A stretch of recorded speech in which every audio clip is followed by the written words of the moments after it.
Hey, Foot Clan. Before we start today's show, I want to talk to you about responsibility. Ooh. As a fantasy football champion in your league, you have a responsibility to rub it into everybody's faces. And you can go to fantasychamps.com right now. They have a brand new gold fantasy football championship belt that you can customize with your illustrious team name and your league name, and you can throw it over your shoulder, and you can make your league mates feel as small as they deserve to feel. At fantasychamps.com with the promo code BALLERS.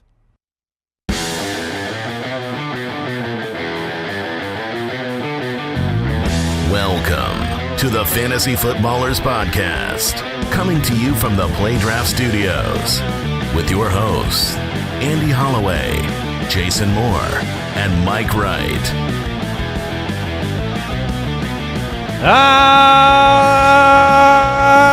What's happening? Time to have another show. You at UFC on us. It's time!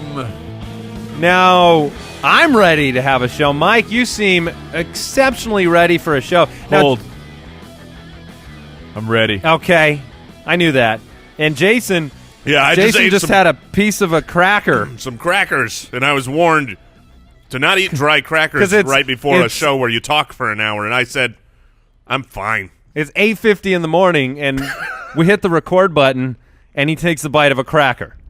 In fairness, it wasn't like just a cracker. Was this a saltine? no, was this this is one of those Ritz? called Bella Vitas. Yeah. It's like a little breakfast Snack? snack. I like to eat pretty much 12, 13 meals a day. Yesterday you were talking about Keeps the metabolism a up. breakfast that you have between lunch and dinner. Yeah, it's the most important meal of the day. That's what I keep hearing from people. Doesn't matter when you have So I never miss. it. I never miss an afternoon breakfast, No. says Jason. It's just true. We have a great show. Matchups for week 11. Huh? Week 11? Is that a question? Yeah. What are you calling from, a walkie-talkie? Week 11 matchups today. Starts of the week. Jason's Boom Boom, kicker of the week. Maybe some mailbag. We'll see. Some news and notes. I'm excited to talk today about a number of important fantasy notes. The big one being that Ezekiel Elliott, he's dropping his case. He's dropping the appeal. They're dropping all of that stuff. And this is the last time we're ever going to talk about it. It makes me Right so now. happy. This the thought. I remember thinking, a couple months ago, this is going to be like the Brady situation. It's going to go into next offseason, and in the whole offseason, we're going to have to keep talking the same narrative for 2 years. Nope. It's over. I feel so great about never talking about this again after this That's moment. why you had you ate a cracker this morning. You were just celebrating. Yeah, it's a celebration cracker. I like to do those after every little victory. All right. I woke up today. Chomp, chomp, Cracker. That was a successful sleep. I think I'll have a cracker. I've brushed my teeth. Chomp, chomp, chomp. You always want to go right before and after. Why? Right before you brush your teeth, eat a saltine. Enjoy that teeth brushing. Oh, this is a good show. This is a really good fantasy football show. Quick question of the day. Let's talk about disappointing fantasy wide receivers thus far in 2017 and who you guys think are going to finish the year a lot stronger than they've been. Dez Bryant thus far, wide receiver 24. Demaryius Thomas thus far, wide receiver 26. And then Keenan Allen, somebody almost asked about on yesterday's show, wide receiver 29, basically all tied with each other, only 4 fantasy points separating them. Rest of season. So, What do you think? Who's the best of those 3 rest of season? And any other thoughts you have on, Keenan Allen, I think, big disappointment.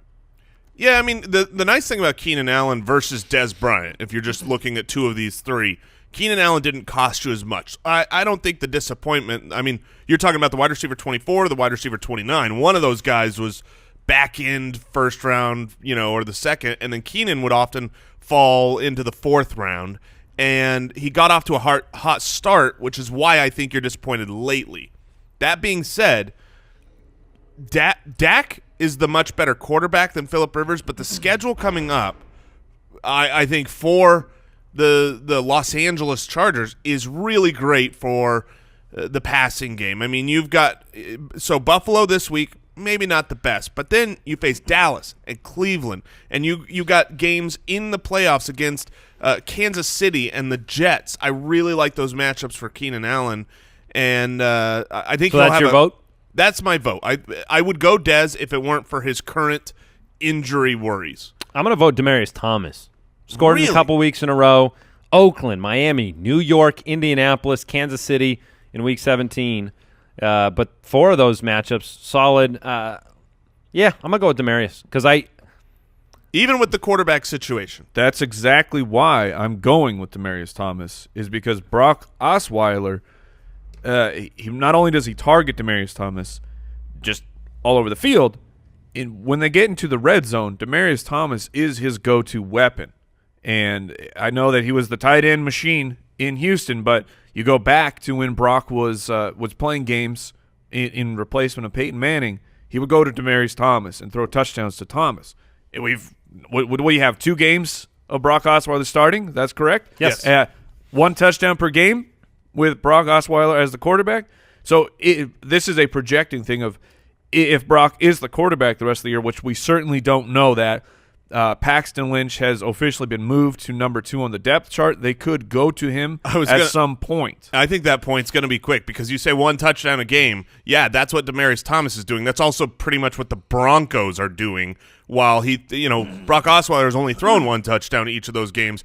He's thrown 3 interceptions, and they've lost those games. So I don't think Brock Osweiler is the starting quarterback. And when they go to Paxton Lynch, I don't want Demaryius Thomas to be my relied upon guy. Sure.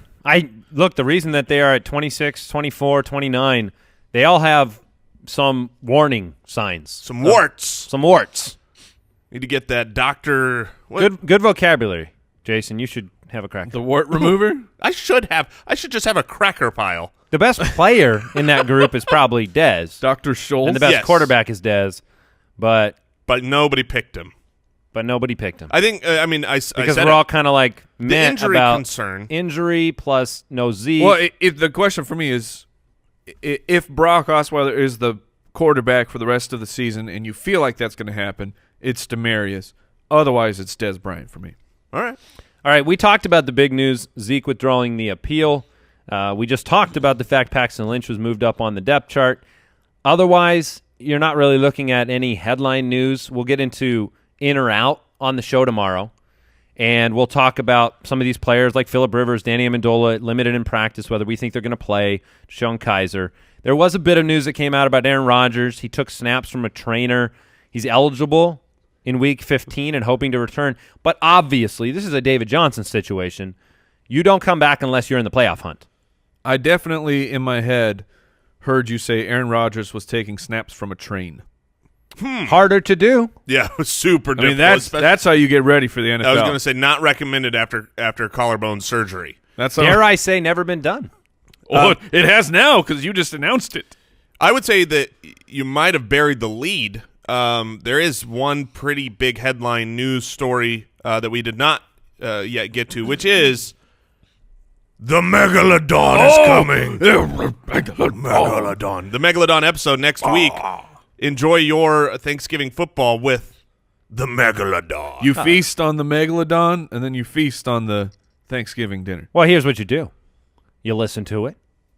You watch it on YouTube, youtube.com/fantasyfootballers. The Megalodon? Yeah. And then, I don't know. And then you share it with your family around Thanksgiving, I around the think- table. Honestly, I think we need to start a new tradition, new Foot Clan tradition. Oh, I can't wait Because, to you know, hear I this. mean, Christmas time, people a lot of time before they open the gifts, read the Christmas story, all these things happen. Thanksgiving morning, the family, they all run downstairs. Sure. They fire up the hi-fi stereo.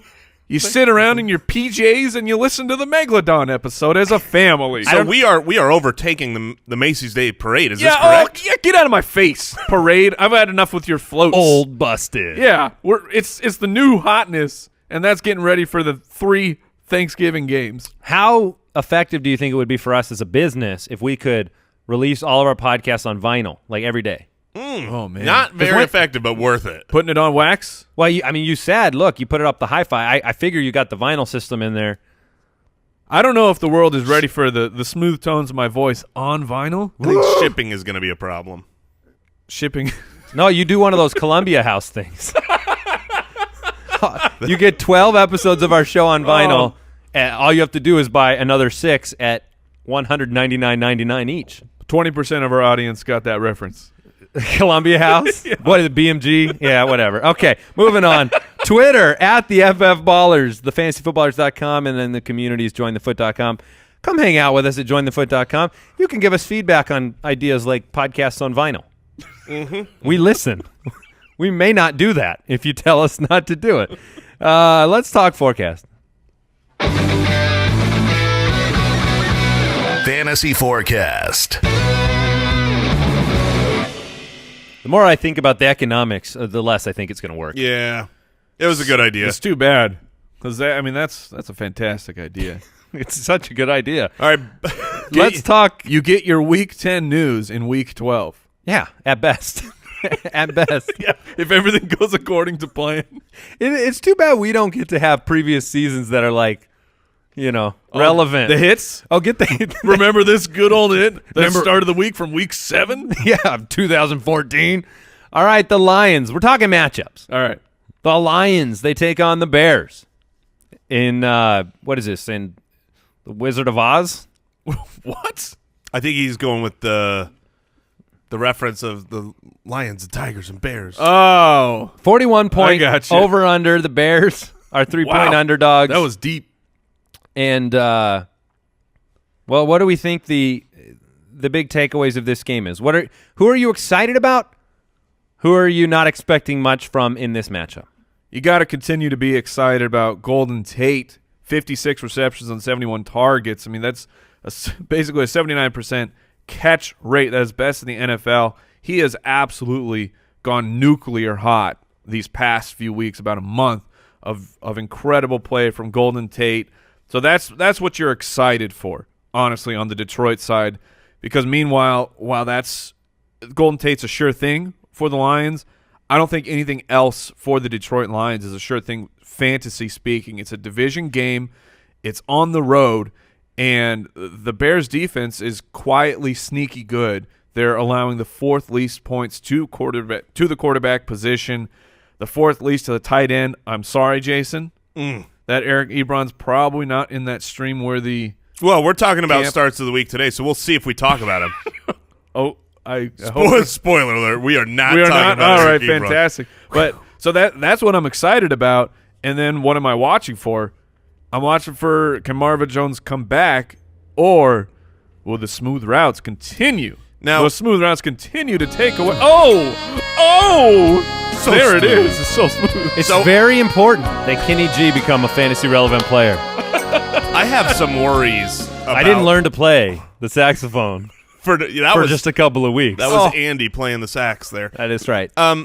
So I've talked about this a little bit earlier in the week, or maybe that was on the Footcast. I don't remember, but there is a big storm that is going to be near the Great Lakes, and as we are closer to Sunday, I think that it's time where we could say, okay, it looks like this is going to be accurate. Now it's the snow has kind of the projection for snow has gone away, but the winds and the temperature are still a problem, and this is going to affect 3 games. Okay, this is going to affect the game in Green Bay, the game in Cleveland, and the game in Detroit. Or, I'm sorry, in Chicago.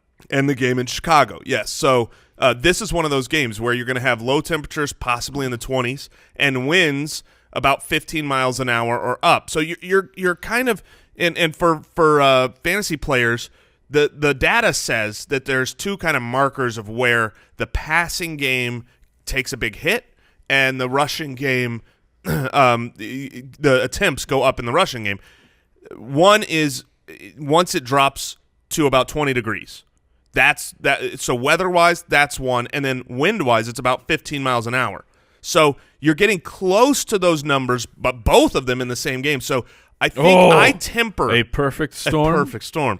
I temper my expectations for those 3 matchups in the passing game. I'm not saying, hey, you can't start, Matthew Stafford. We've seen players have good games in cold weather, good games even in windy conditions, but you're not going to see these matchups I don't think like Marvin Jones. Marvin Jones is a guy who usually does his work through a lot of air yards. I'm tempering expectations on those type of players versus Golden Tate, who's going to get a lot of work in the screen game. He runs through the air. Yeah, he runs through the air. So then with those perfect storm things, and you're talking the rushing attempts, Jordan Howard, what's your level of excitement for him? He's coming off of kind of a dud. Yeah, we'll talk about him.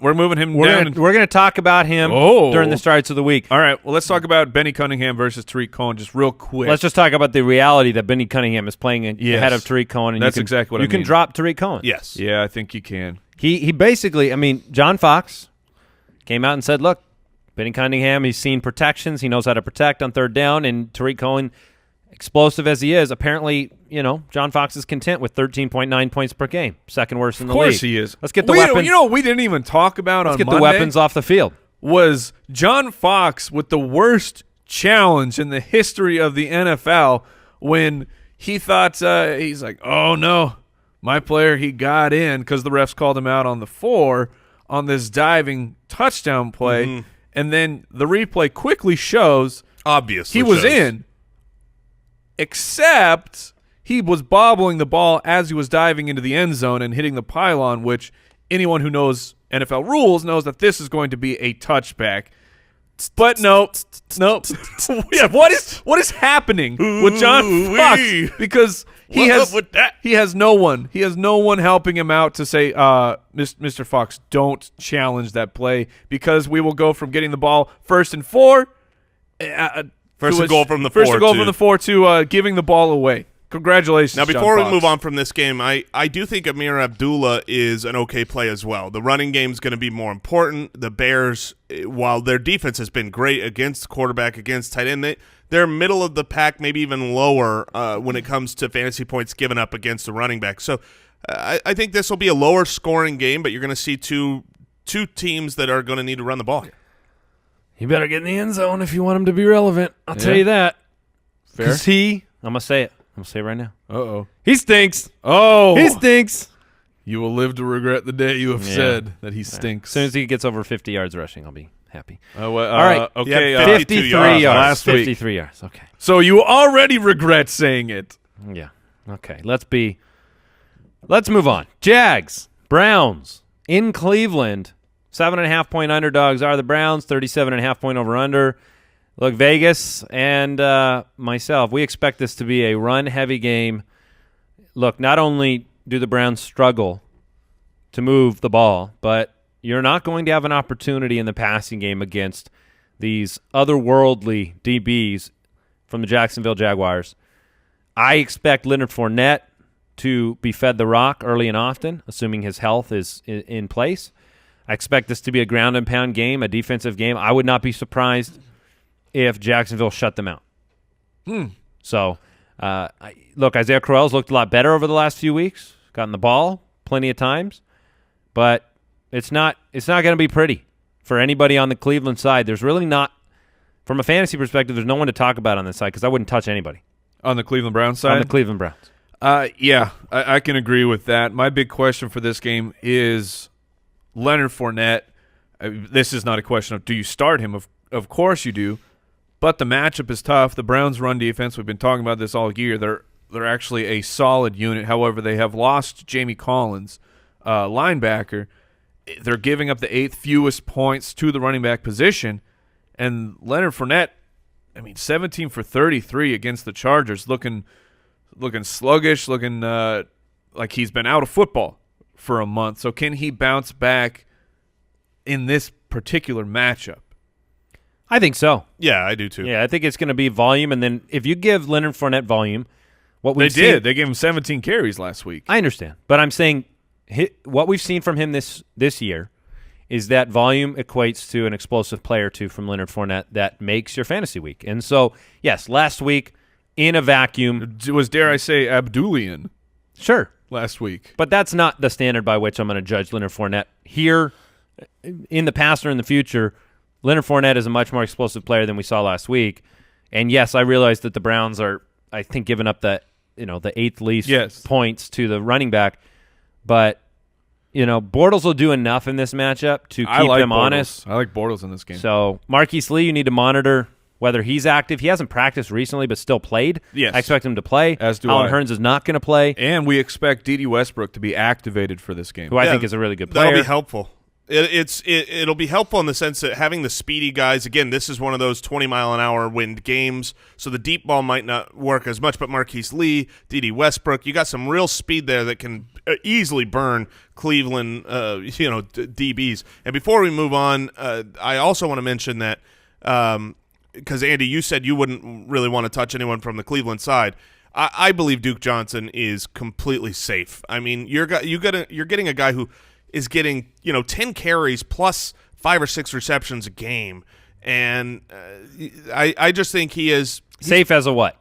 Safe as a flex. Safe as just a guy that you could plug in. I mean, in a half-point scoring format, basically since week 3, there's only been one game where he hasn't been double digits. So would you rather roll him out than Isaiah Crowell? I would, yeah, because I think Crowell passing game value, especially with the pass rush that's going to be coming from the Jacksonville Jaguars, you're going to need those dump-off passes in order to do anything and beat that pass rush. Duke Johnson's on pace currently for almost 100 targets and 75 receptions. I mean, he's the Those wide are receiver. Sensational numbers. In a half-point PPR, he's quietly the wide receiver 18. If Coleman and Gordon wide comes receiver?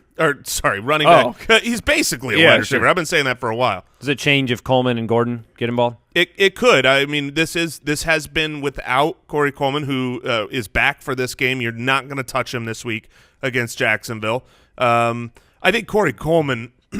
Yeah, I mean, whenever you have better wide receivers, you might need the running back less. But until proven that way, I'm willing to put Duke Johnson in my lineup. Before we move on to the Ravens and Packers, want to thank today's sponsor, Pristine Auction, the absolute best sports memorabilia site. What did you just frame up yesterday for our office? Brooks, it's not on the wall. That's an absolute Brooks, disgrace. While we do this read, I want you to change it out. Change it out right now. Incredible show. That means air. Brooks has to put his face on the camera. That's so true. we can't do that. We cannot allow Change the that. camera to me. I'll entertain while Mike talks. What? Yeah. Okay, We're fair happening, enough. and we'll go back. But, yeah, we just framed up a Michael Crabtree jersey, a signed Michael Crabtree jersey. You know what I got that beast for? $55. $55? $55 for a Michael Crabtree signed authentic signature on this jersey. A couple of things that just went out. Tyreek Hill signed Chiefs logo football for $60. A Corey Davis. Ladies and gentlemen, we know that Corey Davis in the fantasy football community, we know that he is arriving. Yeah. Someone got a signed jersey from Corey Davis for $67. Ridiculous. And like throwbacks, like LT, you want to sign Chargers throwback mini helmet, just $100. I mean, incredible stuff every single day, new stuff every single day at Pristine Auction. That's PRISTINE auction.com. You make that completely free account. You let them know that the fantasy footballers sent you. Hey, Andy. Yeah. You hungry? Yeah. You know what? Oh. I'm pretty hungry. And we've got friends at Omaha Steaks because the winter is coming. The holidays, Thanksgiving, Christmas. I'm excited. My family is excited. We're all excited. And I'm excited for the Omaha Steaks deal, the same one that we saw last year. It's unbelievable. We got this package. The deal is sensational. It's unbelievable. 75% off. Here's what you get for $49.99. It's a family gift pack. You go to omahasteaks.com. You enter the code FANTASY in the search bar. And here's what you get for our listeners. We've had so many tweets about this. Here's what you get for $49.99. 2 filet mignons, 2 top sirloins, 2 boneless pork chops, 4 boneless chicken breasts, 4 kielbasa sausages, 4 burgers, 4 potatoes au gratin, 4 caramel apple tartlets, 1 Omaha Steak seasoning packet, and they throw in an extra 4 sausages for $49.99. I'm salivating. Yeah. So go to omahasteaks.com, enter my code FANTASY. All right? Enter that code in the search bar, get 75% savings. It is an incredible gift. Guaranteed to be delicious. And now we go back to the white Just camp. like magic. I need that we need that horn, that majestic horn. Hey! Michael Crabtree is up in the studio. Yeah, if you want to see Magic. an example, Mike just got that from Pristine Auction yesterday. We've got an autographed Krabby. Michael Crabtree up on the wall. Thanks, Brooks. I realized that was, that was a tough ask. Do what I have to. Thank around you. here. You're a real team player. Yeah. Well, we should keep him around. Ravens, Packers in Green Bay. Jason just talked about the weather in this matchup, and, 38-point over-under. And just a quick reminder. I'm not excited. We have there is a weekly article all about the weather and how it will impact the games by Eric Ludwig Beethoven that we put up on the site each and every weekend. Make sure you check that out. And it's going to be better than whatever we say on the Thursday show because you're talking about actual accurate weather reports. I had this matchup, and this is years ago. This is before the podcast even existed, where I was riding out Matthew Stafford as my quarterback, and I think this was even like week 14 or something. So we're talking fantasy playoffs. I had no idea that there was a torrential snowstorm in Philadelphia. So I'm like, oh, sweet, Stafford. He's having a monster year. I flip on the game. It's just powder everywhere. So I was a fool and did not check the weather reports. When was this? This was years and years ago. This was remember when Stafford was the hotness as a fantasy quarterback? After his 40 touchdowns to Calvin Johnson? I think it was the 40 touchdown year. Look, how excited are you for this matchup? I mean, I'm so excited to play the Baltimore DST. I'll tell you that much. Yeah, I'd be excited to play the Baltimore DST. I'd be okay playing Javorius Allen. And Sure. I'd be okay playing Jamal Williams if Ty Montgomery is out, which he hasn't practiced all week. Let me ask you this. Are you still excited to play Javorius Allen if it comes out that Danny Woodhead is, in fact, playing? No, I Ooh, wouldn't. Jason was quick on that one. I mean, I'm not saying that. And Terrence West is back in practice, so let's bring them all back. Yeah, I'm not saying that when Danny Woodhead comes back that Buck Allen's going to be irrelevant, but I will. If Danny Woodhead Is that like a wink, wink? I'm not saying that. What I am saying is that if Danny Woodhead comes back, I'm not putting Buck Allen in my lineup because we don't know the future, but there is a possibility that he loses 100% of the passing game work, and that's where he's been, old reliable. So I'm not, you got to monitor the Danny Woodhead situation. That being said, I think Alex Collins is going to keep that, first, second down role until proven otherwise. So I'm fine with Alex Collins in this game. Even with Terrence West returning to practice? Yes. Alex I don't think Collins, Terrence West get plays. this. Number 1 in the league in terms of the highest percentage of his rushes being over 10 yards. So he has getting out 93 big plays. 93 carries, but he has rushed for 10 or more yards on 17 of them.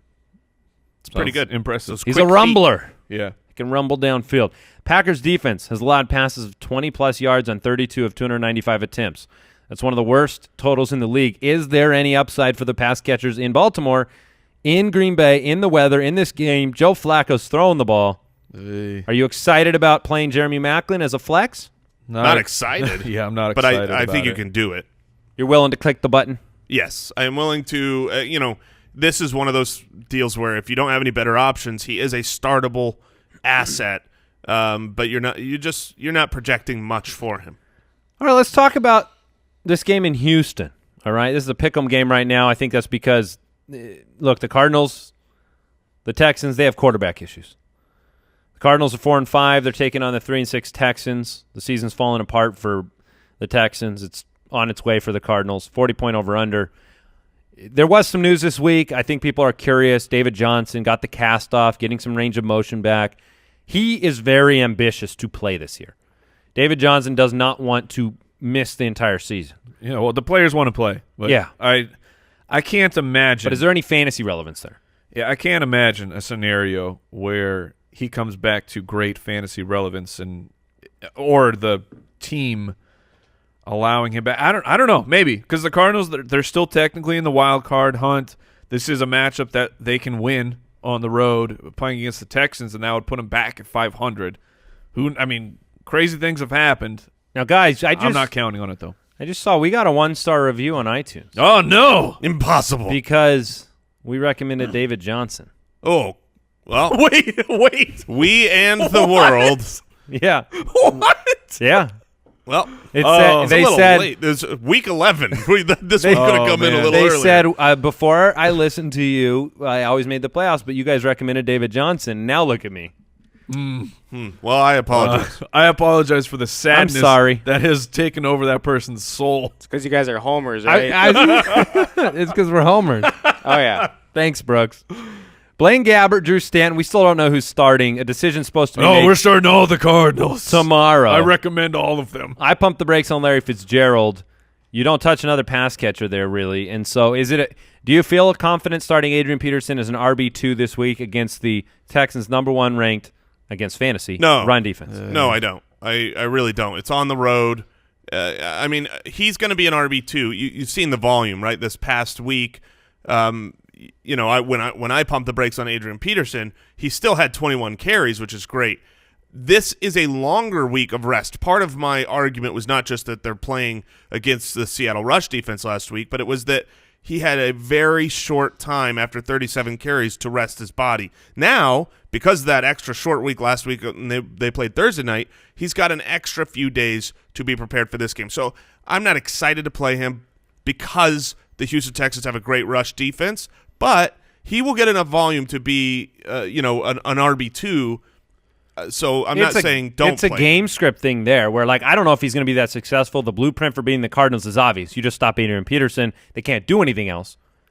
But the other side of the ball that we're going to talk about now, Tom Savage, Lamar Miller, DeAndre Hopkins in that offense, they're not doing very much. And so as opposed to a situation like in Seattle where you can get into a really, really upside-down game script, at least the game script could be neutral. It could be neutral, or there could be a scenario where the Cardinals are leading in this game as opposed to the odds that you had predicted correctly about the Cardinals with Seattle. That being said, RB2, RB3 fringe guy for me right now. I agree. The real question here that I think a lot of owners are going to have, and maybe they won't because you're talking about the #1 wide receiver for fantasy football in the season, but we had a huge discussion this morning about, can you sit DeAndre Hopkins in this game if he's going to be matched up against Patrick Peterson? Andy, you have this decision in our league of record. You're toiling because you have other good options. Yeah, it's only if you have other great options. Let's just bring up Crabtree. Yeah.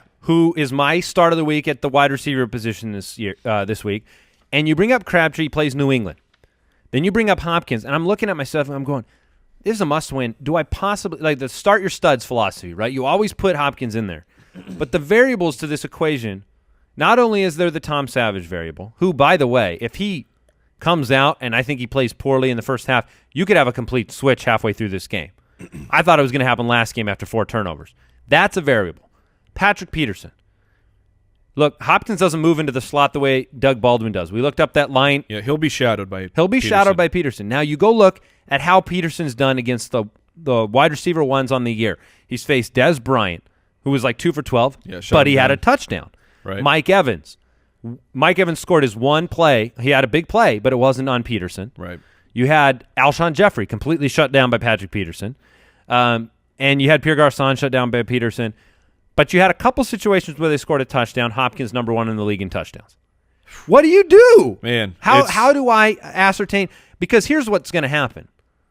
If I make the call right, the way I think it should be, which I think is Crabtree. I think Crabtree's a better play than Hopkins this week. Okay, maybe I'm right.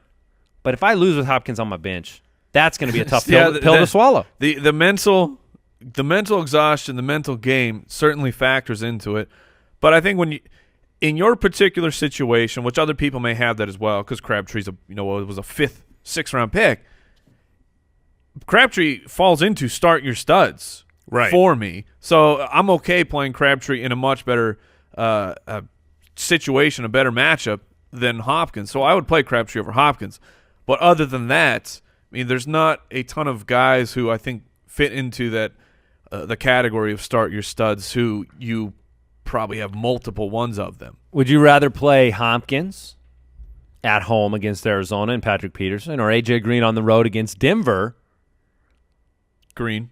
Yeah. I think. Wow. That's a man. I would rather start AJ. Yeah, I would go with AJ Green. Now, that being said, you might look at the Cardinals defense and think, well, wait. The Cardinals passing defense against wide receivers, they're not very good. They're bad. And that's true, but it's never the #1 because the Cardinals defense have Patrick Peterson locking down whoever the opposing team's one is, and then they've got just garbage around him letting everybody fly. And this week, I think that's going to be Bruce Ellington. You have Will Fuller out.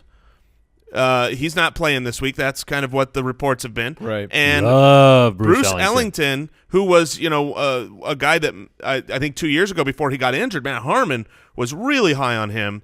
8 targets 2 weeks in a row. Takes over the number 2 spot. Bill O'Brien came out, said they need to get him the ball more. He was very relevant on the field last week, and I think he played. He was relevant while Fuller was injured, too. Very sneaky start this week. I've got him starting in our listener league. I'm excited about him. I'm with you, Jay. Because the Cardinals run a program. I don't know if you guys have even really heard of this. They run a program where they go out to all the local high schools and they fulfill the dreams of these guys, like get some early experience. They let them play. The cornerback on the other side? Yeah. That's exactly how they run things. It's more of an internship. Yeah, like exactly. You just kind of come.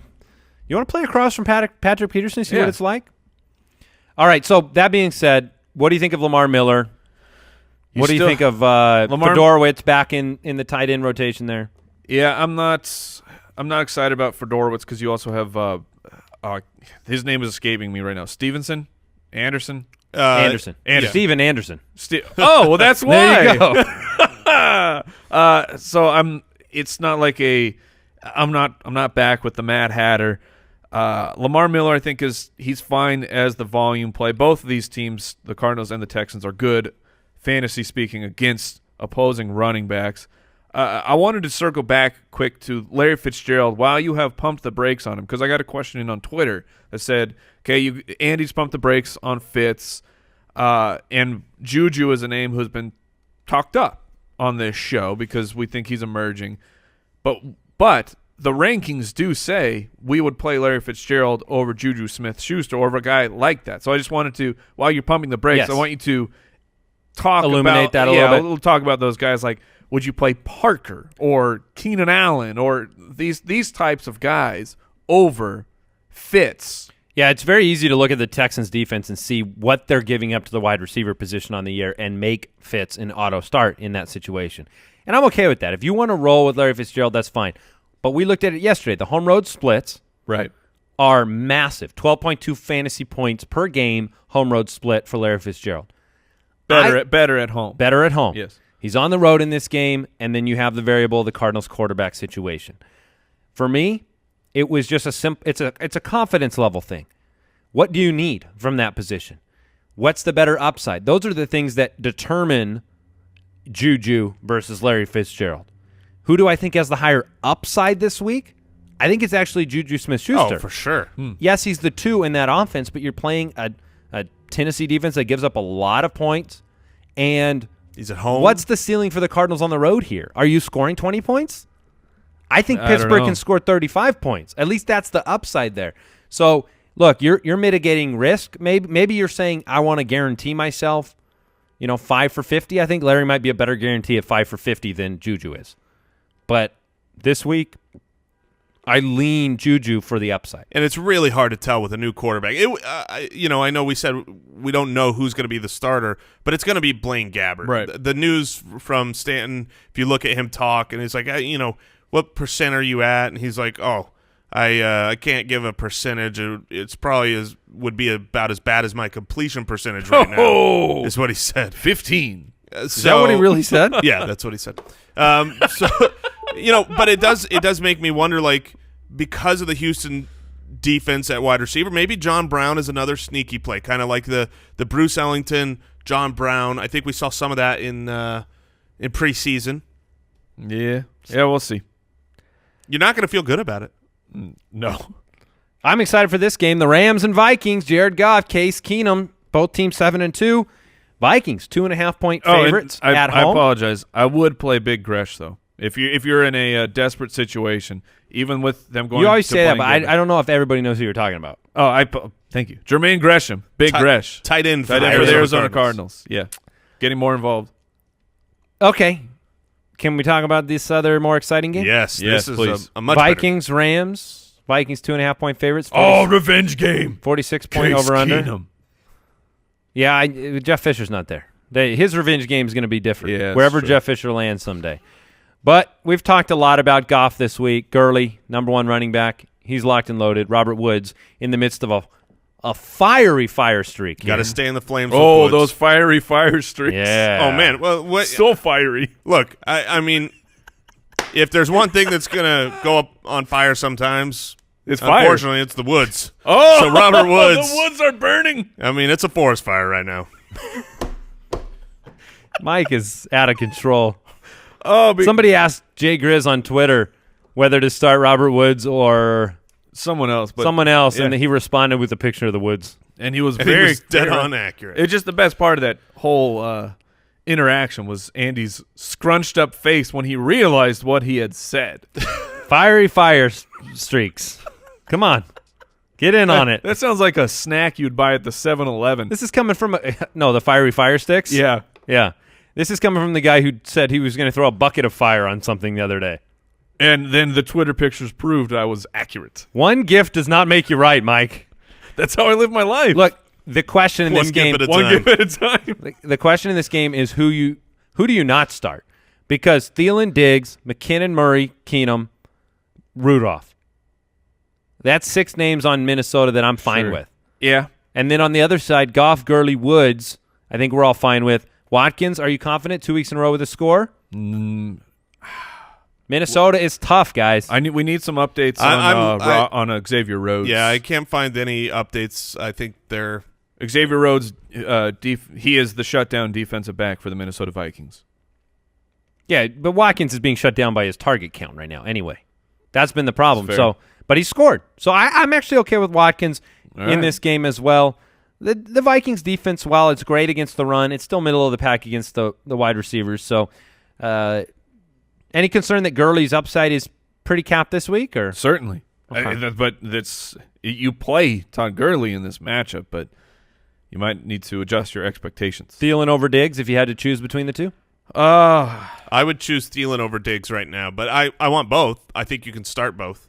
I feel like we made a water bet preseason about Thielen Diggs. No, you're just – I don't know if we did that. We definitely had the week 1 where they both Yeah, I do remember that. exploded, but Diggs won out. Yeah. Both great players, Yeah. and they offer Case Keenum, valuable streaming weapons. Anything else from this game? Yeah, I mean, we're going to talk about the Minnesota running game a little bit later in the start of the week, but I interesting. I think that this game matches up really, really well for the Minnesota running backs, and I definitely say you can start both of them, Jerick McKinnon and Latavius Murray. All right, the Redskins fighting for their playoff lives. Back and forth they go, 4-5. Take on the Saints on fire. Saints 7.5-point favorites at home. That's a lot of respect for the New Orleans Saints. Yes, it is. In the Dome, 51-point over-under. This thing has the makings of a great fantasy game for many players involved. I'm excited to see what Kirk Cousins can do on the road. Maybe intrigued, not excited. Sure. The Saints defense has been really, really good. Right now, here's their ranks. 12th against fantasy quarterbacks, 10th against running backs, 8th against wide receivers, 6th against tight ends. They've been getting it done. If there was another position in the NFL, they'd be 4th against it. Kickers. In fantasy. Kickers. Oh. Chris Thompson, Yeah. Samaje Perine. What are they this week? 2 and a 3? What are they? Yeah, I think that's fair. I think Samaje. I see Samaje very similar to how I see the running backs we talked earlier, Adrian Peterson, and Lamar Miller.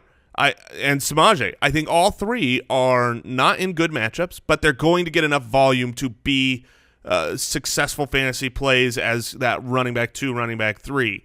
Chris Thompson, I like a little bit more because you're going to have the Saints putting points on the clock. That's going way back. That's going way back to points on the clock. Put them up on the clock. The running game for the Saints has just been unstoppable. This is true. The running backs were so good last week. They were so good that they got Tyrod Taylor benched. That's how good they were. It really is actually accurate. That's unbelievable. I know it's ridiculous, but that's how good they were. But the point is that with the Saints scoring, if the Redskins are throwing the ball, coming back into it, I think Chris Thompson, that's where he's going to make his hay and be more valuable than Samaje. We talked about Bruce Ellington. Would you rather start Bruce Ellington or Ted Ginn Jr. in this game? Ooh. You think I would go... There's not really a difficult start question on New Orleans outside of Ted Ginn Jr.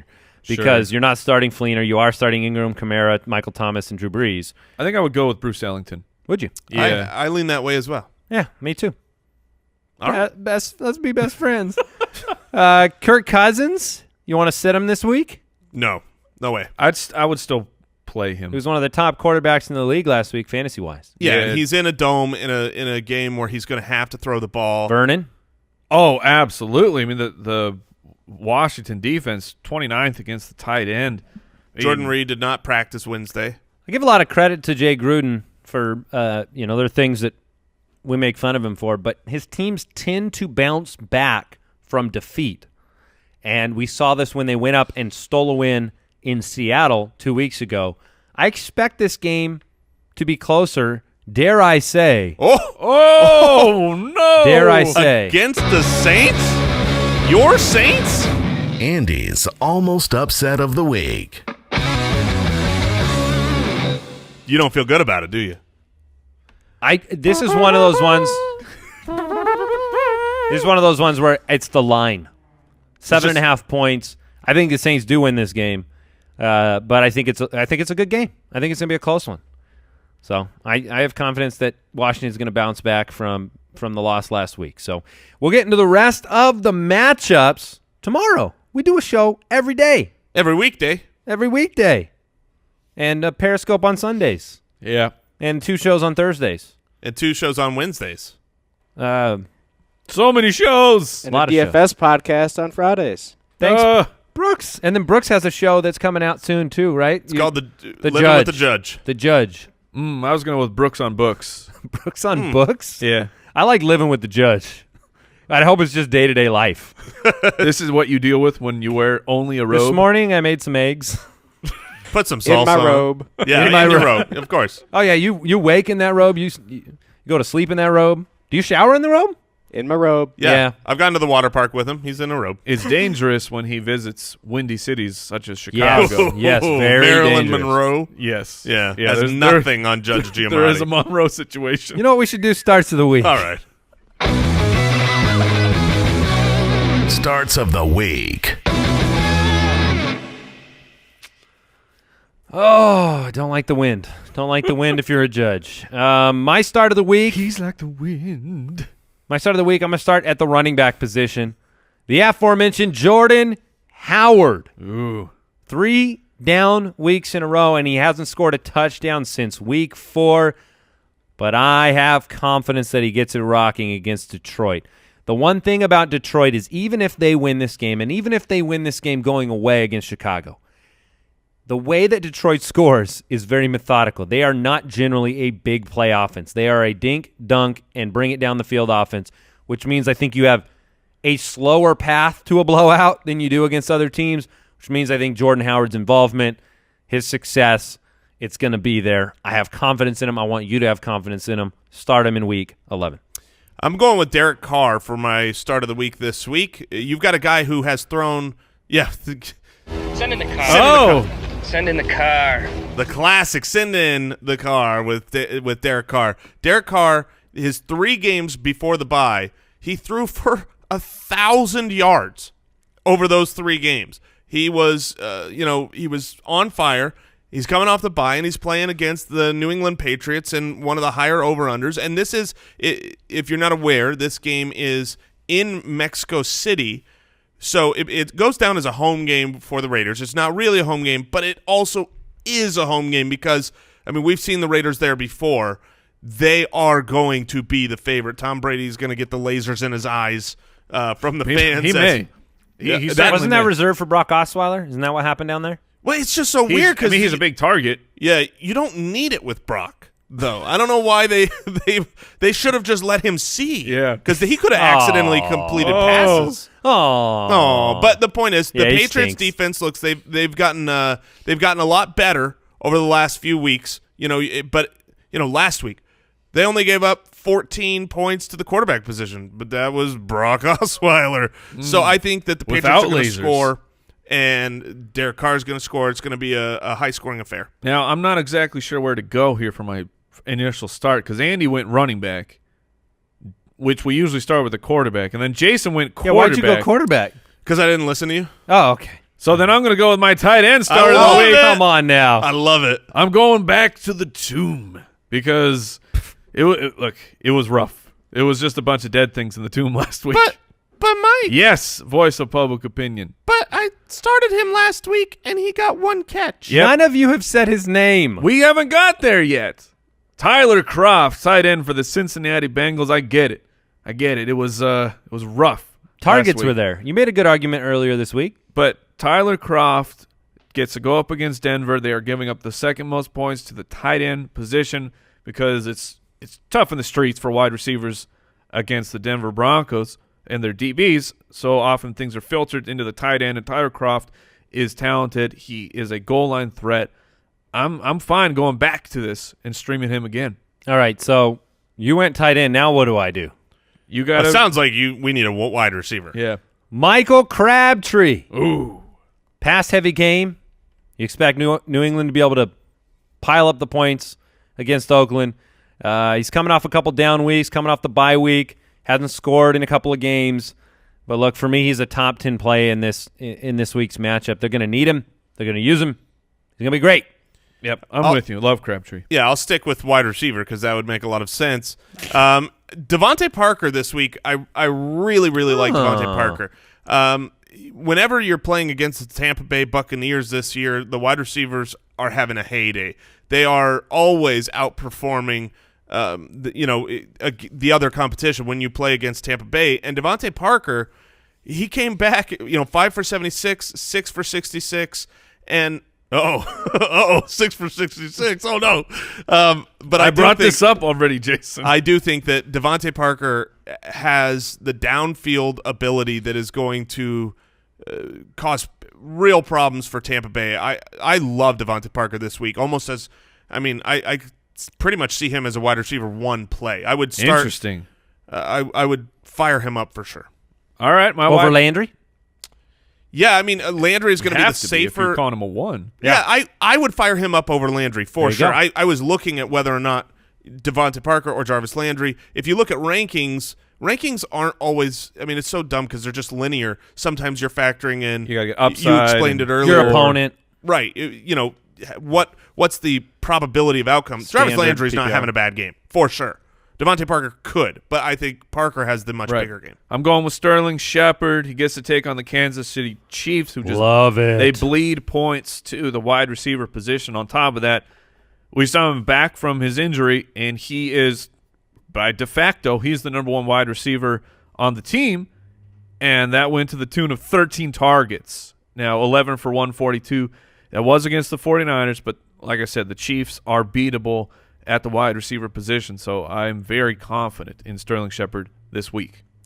All right. Well, I guess I'll give you my quarterback because it matches up with your wide receiver. And that's wow. Eli Manning. We are double stuffing all over the place. I'm doubling up on Eli this week. He was my stream as well. Look, he's going to have to throw. And you can throw against Kansas City. They're 26th against fantasy quarterbacks. They're going to score against the Giants. And I expect the offense to be able to do enough to sustain Eli Manning, 275 passing yards last week. He's been able to put up at least a couple of touchdowns. Evan Ingram, Sterling Shepard will get it done. And by necessity, if Shepard's going to have that big game, it's going to be from Eli. So Sure. I like him. Yeah, I'm going to go back to the running back that I should have started with Latavius Murray. I mentioned it earlier, but I think that the Minnesota Vikings at home against the Los Angeles Rams, they've had a pretty darn good defense against the passing game, which I think will be exposed this week. But their rushing defense has not been good. They are the 28th against the running back position when it comes to giving up fantasy points. At home, I think both Latavius Murray and Jerick McKinnon should be started. Now, McKinnon is probably an auto start, even though he had a bad game last week. If he's not in your mind, put him back to an auto start type of player. It's a great matchup for him. But Latavius Murray, I think if you look over the last few weeks, he's probably not started in the majority of leagues. He's probably on most people's bench. But he's had double-digit carries since week 5. 15 carries, 18 carries, 19, 17 carries. When you get that kind of volume against a weak rushing team at home in a game where I think points are going to be flowing Okay. I like it. Mike, what's your running back? My running back start of the week is Jay Ajayi, and he's coming off of the bye week with his brand new team. The Cowboys are they're kind of in the middle of the pack, but they will be without Sean Lee at the linebacker position. Coach Peterson's already talking up. We're going to increase the usage. Jay Ajayi, despite the down performances for fantasy when he was in Miami, he was still grading out at incredible overall metrics at the running back position. So I love him moving forward. I think that Jay Ajayi is a league-winning type of running back down the stretch. And so if you're trying to acquire him, I think that this is your last chance to do it. Jason Witten is my tight end start of the week. He takes on Philadelphia. Jason Witten is the fix-all when they're dealing with issues in this offense. And with Zeke out, with the offensive line struggling, he became safety valve Jason Witten, as he's been so many times in his career. Oh, and Dak needed safety. He needed help. And even with Dez even struggling with some injury, Terrence Williams struggling with injury, you saw Witten's receptions go from 1 the previous week to 7 last week. I think this is a 6 to 8 reception game, which is a great baseline for tight end. Jason Witten's the start of the week. Yeah, and I'm going with Hunter Henry after his But Jason, yes, voice. I started Hunter Henry last week, and he stunk. You should have gone with he only got 1 reception. He got only 1 reception. That's true. And look, the more that Mike Williams has gotten involved, I think that's hurt Hunter Henry a little bit. But we've seen Buffalo recently, if you think back to that Tampa Bay game where O.J. Howard destroyed him, Cameron Brate destroyed him, I think when you've got an actual talented tight end, which Hunter Henry fits that mold, Hunter Henry can expose what they do. If their numbers are middle of the pack the last couple weeks. They haven't really played any great tight ends. They played against ASJ when he should have had a touchdown but didn't. So the numbers are kind of skewed. But I think Hunter Henry is still a good play. This was a hard week for tight ends. Sure. Tight ends, I think they're starting to form to the point where you go, okay, I know the weekly starters. Those guys that every single week you're rolling with those guys. Outside of them, Hunter Henry should be able to bounce back, and I want to give you confidence because you've had 2 down weeks. All right, the last player here is going to be Mike's quarterback. All right, it's one I actually really disagree with. We have to give – that's fine. But I have to give the official warning that's always associated with this player. Stop operating your heavy machinery. Stop eating food for a moment. Pause. Okay. My start of the week at the quarterback position is Blake Bortles. I think that he is playing far better than people give him credit for lately. I have some concerns. These guys do not, but I have some concerns about Leonard Fournette against the Cleveland Browns. Being able to open up with that big play, and I think that they will have to lean on Bortles a little bit more than they've had to when Leonard Fournette's having monster games. Marquise Lee is emerging into one of the better wide receivers in the game. Dede Westbrook, if he is in fact activated and the player that draft Twitter believes he will be, that's a huge upgrade. On top of that, we saw Mercedes Lewis had a monster game.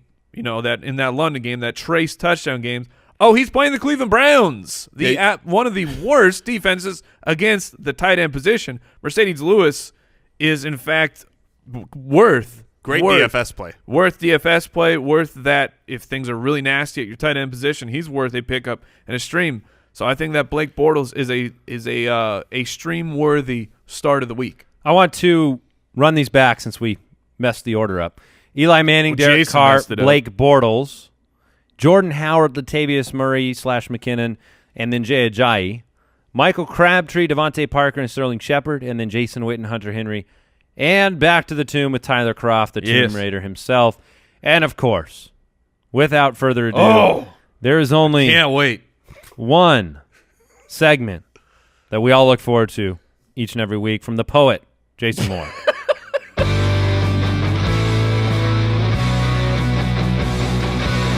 Jason Moore's ironclad, locked and loaded, 100% guaranteed boom boom kicker of the week.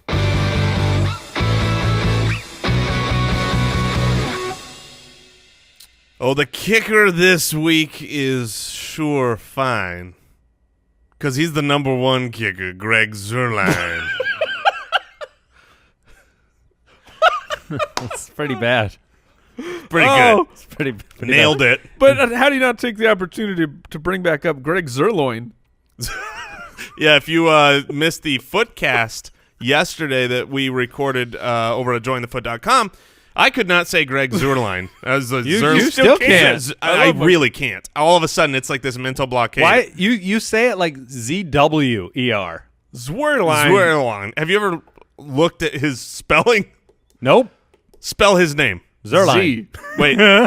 Okay. Okay, spell his name. Spell his name. Okay, Andy, without looking. ZURLEIN. Mike, you would. ZUERLINE.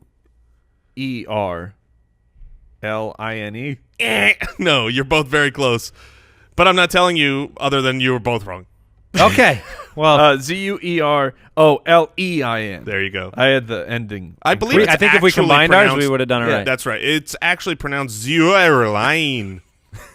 Yes. It's But Scandinavian. the key is boom boom. Yeah, boom boom. Well, if you Boom, hit boom. up that Omaha Steaks deal, you get a nice Zerloin. Zerloin. It's a boom boom Zerloin of the week. All right, look, I need before some crackers. we close out the show, I want to thank everybody for supporting the podcast at jointhefoot.com. I also want to invite you to check out draft.com/ballers, where you can play on the draft app week to week. You draft a team, you can win a few bucks, you can play against your friends.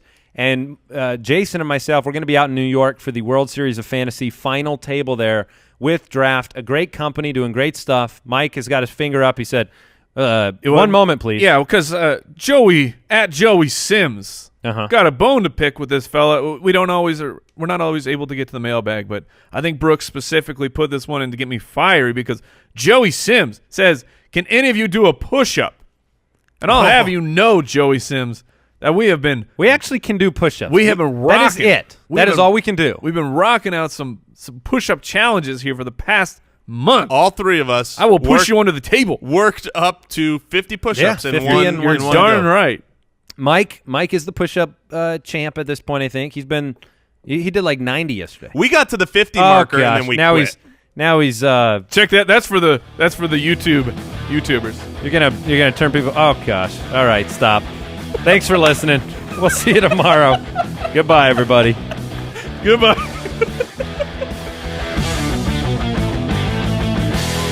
Thank you for listening to another episode of the Fantasy Footballers Podcast. Join our fantasy football community on jointhefoot.com and follow us on Twitter @TheFFBallers.